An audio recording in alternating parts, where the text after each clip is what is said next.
नमस्कार दोस्तों, स्वागत है आपका हमारे YouTube channel Ranu coaching centre में। पिछली वीडियो में हमने कक्षा 10वीं गणित के अध्याय 1 वास्तविक संख्या प्रश्नावली 1.1 का प्रश्न नंबर 1 बहुत ही आसान तरीके से समझा था।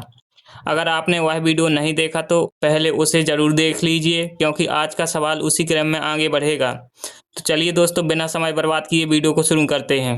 दोस्तों, आप प्रश्न क्रमांक 2 को करने से पहले आप उदाहरण 2 और 3 को जरूर लगा लीजिए, क्योंकि अगला जो प्रश्न क्रमांक 2 है आपका वो एचसीएफ और एलसीएम को लेकर होने वाला है। तो इसलिए आप उदाहरण 2 और 3 को अच्छी तरह से समझ लीजिए, तभी आपको प्रश्न क्रमांक 2 समझ में आएगा। तो चलिए करते हैं उदाहरण नंबर 2 को सबसे पहले। दोस्तों, उदाहरण नंबर 2 कहता है कि 6 और 20 के अभाज्य गुणनखंड विधि से एचसीएफ और एलसीएम ज्ञात कीजिए। तो एचसीएफ और एलसीएम ज्ञात करने के लिए आपको सबसे पहले 6 के अभाज्य गुणनखंड कर लेने हैं और 20 के भी अभाज्य गुणनखंड कर लेने हैं। गुणनखंड करने के बाद अब आपको एचसीएफ निकालना है। तो आपको दोनों गुणनखंड में देखना है कि कौन सी संख्या आपको कॉमन दिख रही है। तो यहाँ पर आपका 2 यहाँ पर भी है और 2 यहाँ पर भी है, तो ये आपका एचसीएफ हो जाएगा, यानी 2 आपका एचसीएफ आ गया। अब एलसीएम निकालने के लिए दोस्तों जो संख्या दोनों गुणनखंड में कॉमन थी वो आप सबसे पहले लिख लीजिए। अब बाकी जो संख्या बची हैं उनको आप लिख दीजिए, यानी हमारा 3 बचा, गुणा करके लिख दीजिए। यहाँ से 2 बचा और 5, 2 गुणे यहाँ पर 5। अब इनका गुणा कर दीजिए तो हमारा एलसीएम निकल कर आ जाएगा। तो दोस्तों जो हमारा एलसीएम आएगा वो आएगा 60।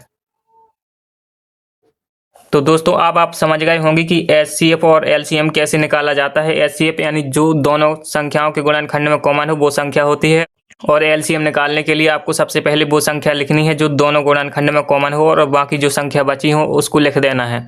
तो आपका एलसीएम निकल कर आ जाएगा। अब हम उदाहरण नंबर 3 को देखते हैं।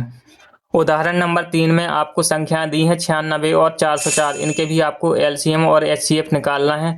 तो सबसे पहले आपको 96 और 404 का अभाज्य गुणनखंड कर लेना है। तो चलिए मैं कर लेता हूँ। दोस्तों गुणनखंड करने के बाद आपको एचसीएफ निकालने के लिए सबसे पहले आपको देखना है कि दोनों के गुणनखंड में क्या कॉमन मिल रहा है आपको।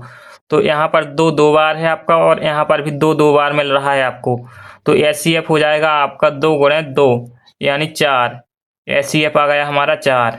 अब एलसीएम निकालने के लिए आपको सबसे पहले वो संख्या लिख देनी है जो आपको दोनों गुणनखंड में कॉमन मिली हैं, यानी 2 गुणे 2 गुणे 2 गुणे 2। अब बाकी जो संख्या बची हैं उनको लिख दीजिए, गुणे 3 गुणे 101। तो आपका जो एलसीएम आएगा वो आ गया 96। ये आपका एलसीएम निकल के आ गया। तो दोस्तों आज के इस वीडियो में हमने उदाहरण नंबर 2 और 3 को सॉल्व किया है। आशा है कि आपको एचसीएफ और एलसीएम निकालना समझ में आ गया होगा। अगली वीडियो में प्रश्न नंबर 2 को सॉल्व करेंगे।